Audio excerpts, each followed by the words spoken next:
Hello everybody and welcome to Tiger Tales, a place where you'll find stories and fanfictions written and read to you by your host, me, Tai Tiger. Welcome back to the Tiger Tales Marvel and DC fanfiction universe, or the TMDFU for short. This is where I have fused the universes of Marvel and DC into one continuous multi-story universe. You'll find all the installments of the TMDFU in a specific playlist. In the playlist you'll find it in order of the installments. Today's installment is Ghost Rider. We're continuing with Kit and his act of revenge towards a certain gang that not only destroyed his life but ended a few lives, invoking him to be fused with the Ghost Rider spirit. So let's dive back in with the Ghost Riders, Vengeance Reborn. Chapter 2, Looking for Answers. Kit sat there, rather confused, looking at the TV screen. The news reporter explaining how a man with a fiery skull killing 3 well-done gang members by burning their souls. I think it's me, Kit said in shock. Then he noticed that the cleaner from the museum was part of the list of victims. Kit looked at the 3 mugshots on the screen. They all had the same skull with spider leg tattoos on their neck. Kit ran to his mirror in the bathroom. Okay, listen to me, you flaming demon from hell. I don't know why you're with me, but it doesn't sit well with me that gang is going around with several kids' lives under their belt. Now, I've never been one for violence. That's why I'm a guard in a museum. But if you think you can take down this Spider Skull gang, then I am so down, Kit said to his reflection. He stood there for a minute, but was met with no response. What am I doing? Kit asked himself. Kit left the apartment and climbed into his car. He drove off and headed to the bank. He walked in and walked up to a nicely dressed elderly lady who sat behind the desk. Hey there. Yeah, I have this check I would like to cash in, Kit told her. Oh, yes, dear. Please put your bank card in, and we can get that check sorted for you, the old lady said. Kit placed his bank card into the slot and typed in his PIN. He then pulled out a check. He got it as a charity system for the hurt or mourning people from the museum bombing. As of now, Kit had no job, and the lady gave him a weak, gentle smile. Kit suddenly felt really warm, and sweat started dripping from his forehead. Almost done, the lady said. Thank you kindly, darling. Kit smiled. Suddenly, 4 people came bursting through the entrance. 2 of them had shotguns, 1 of them had a rather large army knife, and the other one had a chain attached to a sickle. We are the Spider Skull Clan. We own Los Angeles now. That means we own this bank, one barked. Everyone on the floor, now, one with a shotgun called out. Everyone started laying down onto their stomachs, including Kit. The other one with a shotgun ran over to the cashiers and handed them big sport bags. Fill these with everything you've got, he demanded. The cashier, including the elderly lady, grabbed the bags and started filling them with stacks of money. Kit laid there with his hands over his head. His cheeks started pressing on the cold, hard floor. One of the thugs walked over and stepped over Kit. Kit started heating up once again. Look here, if you're going to do something, now's the time to do it, Kit muttered. Oi, you say something, you freak, one of the thugs barked. He grabbed Kit and dragged him to his feet. We got a chatty one, eh? The man yelled. Listen, fellas, you don't want to do this, Kit said. Oh, really? Come on then, boy. What you got? The thug asked. He then smacked Kit in the head with the butt end of his gun. Kit stumbled backwards, holding his now bleeding nose. Kit started sweating. His skin started burning up. Kit started laughing. What's so funny, freak? The thug asked. The last time this happened, he fucked 3 of your guys up, Kit chuckled. Last time? Who you on about? The guy barked. Suddenly, Kit burst into flames, his skin burning away on his head and his hands, leaving a flaming skull. The Ghost Rider stood in front of the 4 thugs. He means me, Ghost Rider growled. Hey, it's the freak from the news. Shoot him, the thug called out, and both thugs with shotguns started pulling their triggers. The civilians started screaming in fear.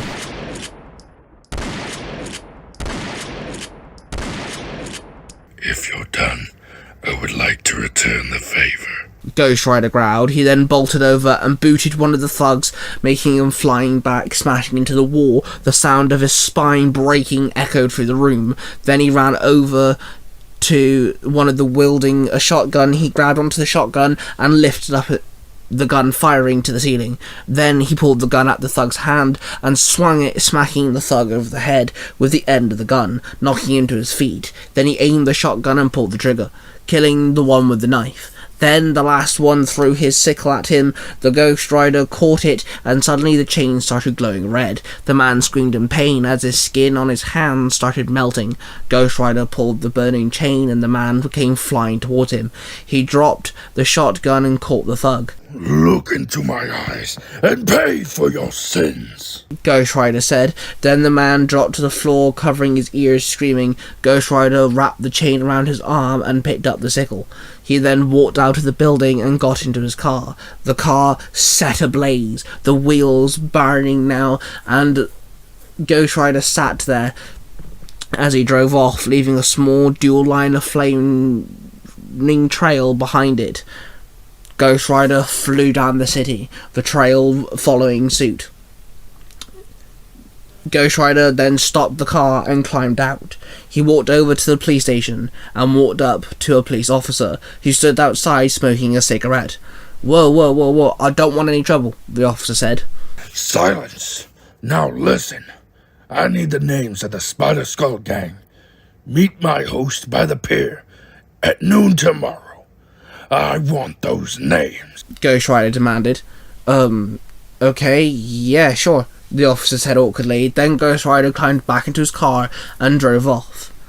The flaming vehicle flew down the road. It passed many civilians. All the civilians glared in shock at the flaming vehicle. It came to a sudden halt as a blonde girl wearing a grey jacket and a red glowing ring on her middle finger stood in the middle of the road. Ghost Rider climbed out of the vehicle and walked over to the girl. He noticed she was wounded. Are you going to be a problem? Ghost Rider asked. Listen here, Matchstick. I got a job to do. Get in my way and I'll use your skull to roast marshmallows. The girl barked. Move along, Ghost Rider demanded. Then the girl held out her fist, aiming her ring, and the blood portal opened. She then walked through it and the portal closed behind her. Kit woke up in bed, sweating, remembered everything this time round. He walked over to the table and it was clear of the weapons that was left here, and the jacket was also gone. But there was words burnt into the table. There were instructions to meet the police officer at the pier at noon. Okay, then. Kit said awkwardly. He got dressed and walked out to his car. He popped open the boot to find the shotgun, the machete, and the chain sickle lying on top of the leather jacket. He picked up the leather jacket and put it on, zipping it up. Always keep your weapons close. Okay, I got it.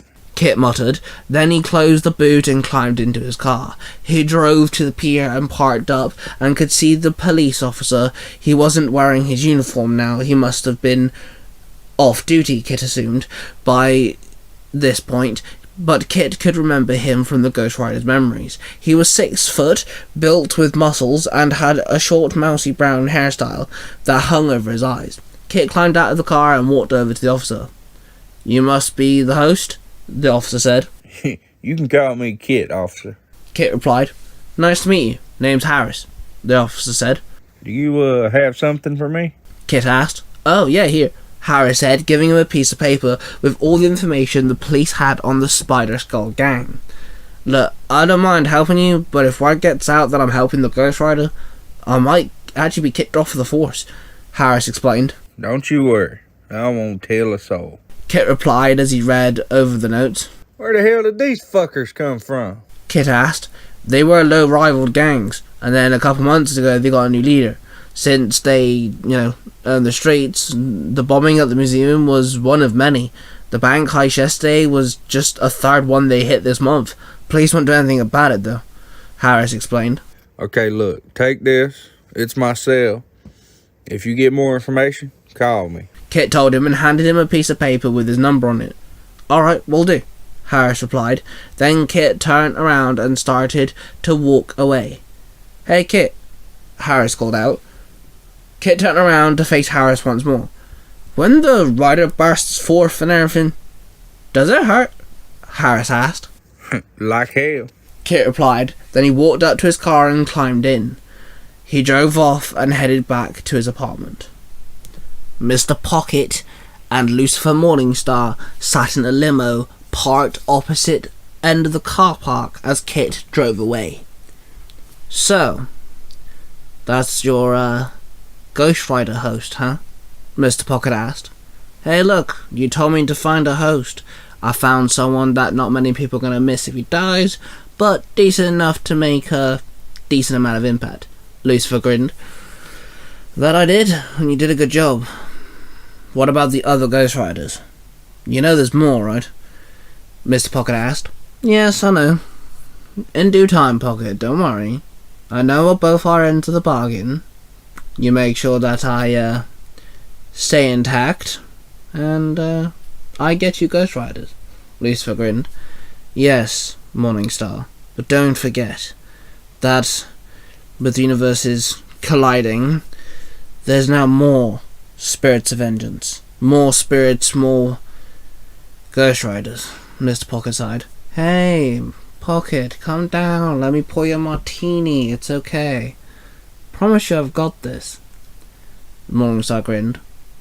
I, noticed that our Red Lantern ran into your Ghost Rider. Mr. Pocket grinned. I'm surprised they didn't end up punching each other. Morningstar chuckled. Yes, well, as long as they don't cause any arguments just yet, I have plans for both of them, Mr. Pocket said. So, is this like a kink thing? Is this like a act of revenge? Are you a holy man? What is it? Why are you going around doing this? Morningstar asked. Mr. Pocket just smiled and climbed out of the limo and walked away. There you have it, guys. The next chapter of Ghost Rider. Chapter 2. This, as I said before, is a part of the TMDFU. That's the Tiger Tales Marvel and DC fanfiction universe. Thank you very much for watching. Make sure you check out the Three Ranger Bros Studios. The Three Ranger Bros consists of myself, Cosplay Dude 637, and Mark the Red Cornish Ranger. You can find both of their podcasts, Power Rangers Universe 19 and Naruto Comics, on anywhere that you listen to your podcasts. Both of them do amazing stuff. You should go check both of them out because they both do a lot of stories. And we're in association with the Zero to Hero Network. Zero to Hero are run by Billy and Jim, the Balkan Sky Podcasting, and they're a very funny duo, and they talk about all sorts of things, and I've actually been on their podcast a few times. Make sure you check out the other installments to this universe, and it is so ever growing. Thanks for Woods for voicing Kit, and thanks for Jordan for bringing our teaser into this chapter as well. Thank you all for listening, and I shall see you guys very soon.